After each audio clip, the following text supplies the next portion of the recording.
burning the wire up, but at worst case, burning your house down. So the way to fix that is to put in some form of resistance, ideally something that does something useful like a light bulb. And then you add a little switch in there, and this, you basically have the circuit diagram for a flashlight. So a switch opens and closes the circuit. So we call the circuit closed when the electricity is flowing, and we call it open when the switch is in the open position. So when you break the circuit, that's called open circuit. You have all the potential there in the battery, but no way for the current to flow, so no power and no energy. So if you wanted to increase the voltage in a circuit, you can put batteries together, and then who knows what this configuration of batteries is called? Series. So series is when you have negative to positive, positive to negative, positive to negative, as opposed to parallel if you put the batteries side by side and it kind of had different wires teeing off or coming together. So a solar cell is a lot like a battery. It's also a source of DC electricity, except instead of the power being stored in the battery, it's produced in real time when it's exposed to sunlight. And the voltage that you have across a solar cell is typically around 0.5 volt. Regardless of how big or small the solar cell is, it might have a different amount of current that it can generate, but it's always about 0.5 volt per cell. So what we do with the solar panel is we put a whole bunch of cells and we put them in series to up the voltage. Typically you'll have a 60 cell panel and you have somewhere around 30 volts when you connect them all together.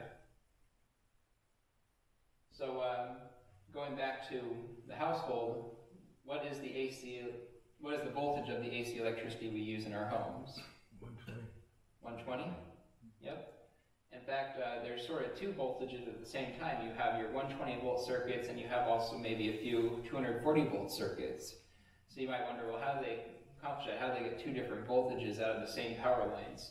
Well, actually you have two hot wires and you have a neutral wire.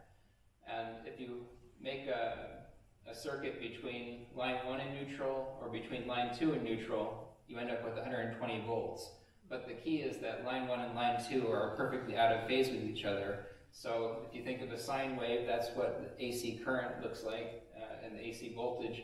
And when one is at a peak, the other is at a trough. So the total differential between line 1 and line 2 is going to be nominally 240 volts.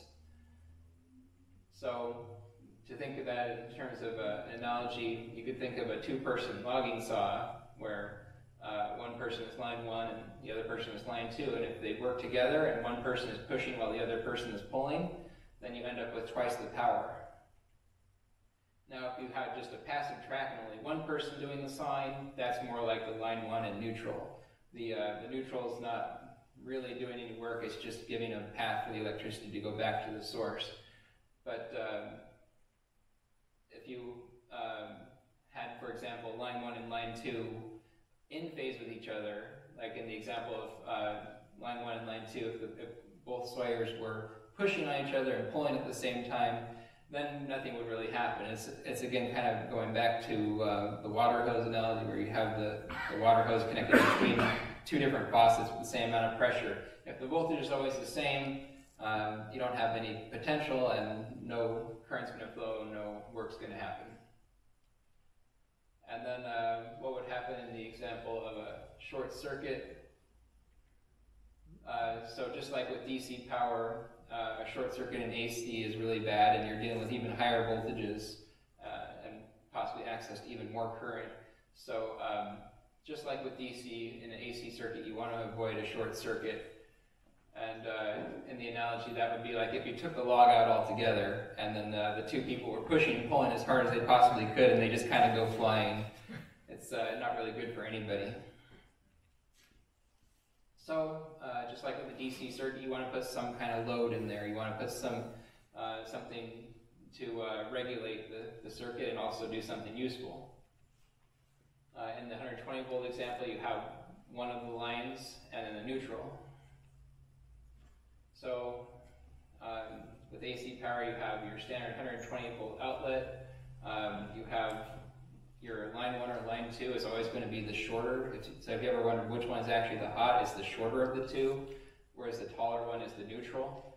And the reason for that is they used to not make a distinction. They used to have them both short, and then to make it backwards compatible, when they realized it was a good idea to actually make a distinction, they made the neutral one taller so that you could use your old circuits. Sometimes you'll still see them, like with Christmas lights, you'll see they're both short. You can plug it either direction. In some circuits it doesn't matter, but in a lot of circuits it does make a difference to safety if you keep track of which one is actually hot and which one is just the neutral.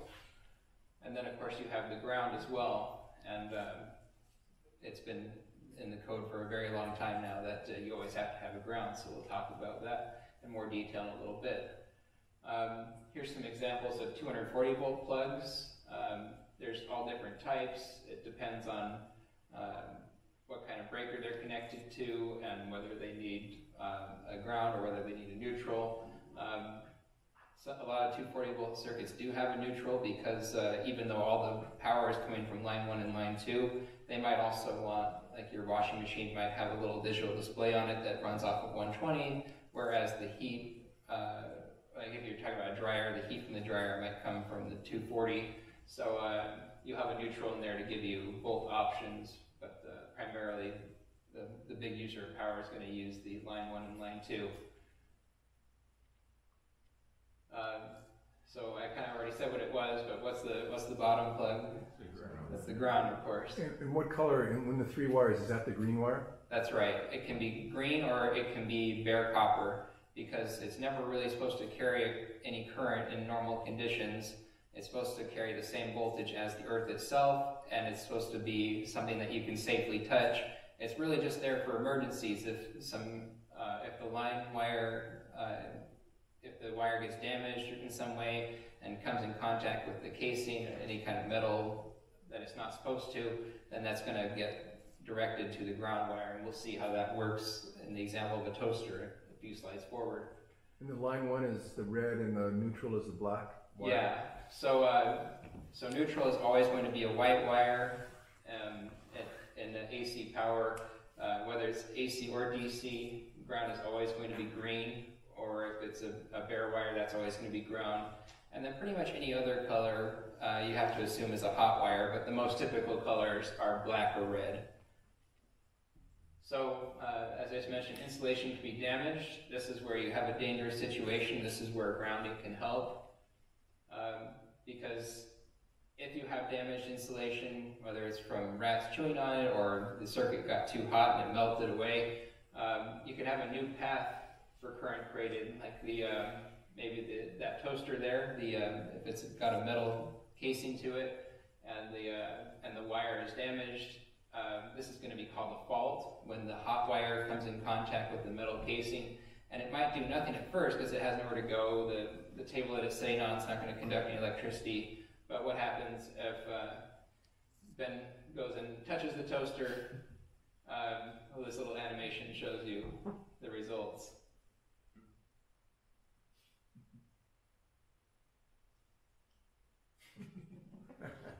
Notice in this case the circuit was completed by his sink. The floor may or may not, depending on how high the voltage is, might be enough to conduct through your feet, but in this case what happened is all the metal piping is either purposely or inadvertently grounded because the pipes go into the ground itself. Usually because they're already going to be grounded, the metal pipes also have a ground wire run to them on purpose. But in any case, if you don't also ground the toaster and make a path for that current to be dissipated, it can end up going through a person, and that's dangerous. So the solution to that is to have a grounding system. All the plugs all connect to the same ground wire that ultimately ends up in the ground to make sure that that voltage is equivalent to the earth itself. So normally no current on these wires, only if there's a problem do you have the current go through them. So inside the toaster, you have a little screw or lug, something that connects the bare copper to the casing of the toaster, and then if a fault did occur, that current, instead of going through a person, is going to take the path of least resistance and is going to go through the green wire and back to ground. And in fact, it will create a short circuit, but that's a good thing because if everything goes right, that should trip the breaker and disable the circuit altogether. When the circuit breaker trips, and if you try to turn it back on and it still trips, then you know you need to go be looking for a fault. So all these things together are considered the system's ground. And that kind of covers the basics of electricity. So I'm going to take this moment.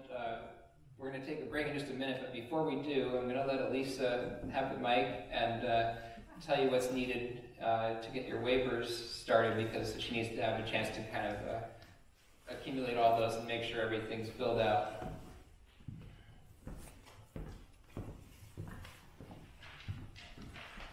Just use the mic right there. Hi, everybody. So I didn't get a chance to introduce myself earlier. I'm Lisa Edwards, and I work at Sunwork, and I'm on the Central Coast. I live in Arroyo Grande. We're really excited that everybody's here today, and really, as you heard from Brian, our model doesn't work without our volunteers, so it's great that you're here today. So just in terms of logistics, most of you all pre-registered, and I have sign-up sheets in the back of the room pre-printed with the shifts that you signed up for. So what I'd love for everybody to do is, before we break for lunch, is to go back there, just initial or sign each one of the slots and provide your mobile and your email address. Hopefully no rain, knock wood, but just in case we need to reach you or whatever, reorganize things, it's really important to have your phone numbers on those sheets. And then I think a couple people didn't pre-register, probably due to our technical bug with Eventbrite, but at any rate, there's extra slots if people, Wendy, I know you want to go ahead and add your name, and there's extra slots available, I think, in all but one shift. And then we may have people that didn't come today. I think one person didn't come, so there could be extra spots there. Or if the shift is filled up and you really want to do it, there's a little place for a waiting list too, in case we need to call you. So that's all in the back of the room, and we have 3 shifts today, starting at 12:30 or 1, whenever we finish with lunch, till 4:30. Tomorrow, after the service in the morning, starting at 12:30 till 4:30 as well. And then Monday, we'll go all day from 8 until 4:30, or if we get done early, that's a possibility too.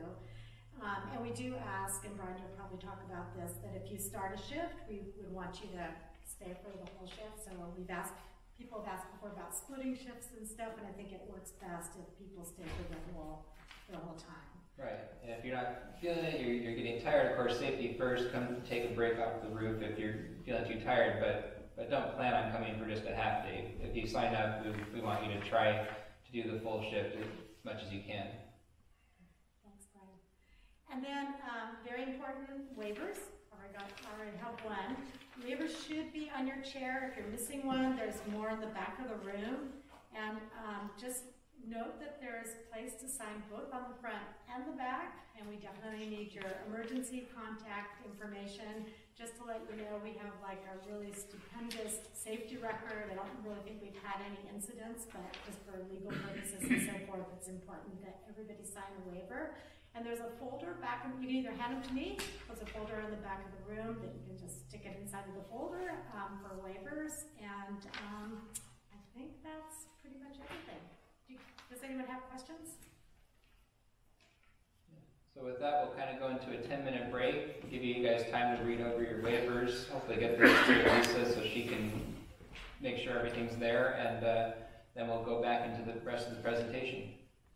And we have refreshments out in the just outside the door there. We got plenty to eat and drink, courtesy of Diane Green.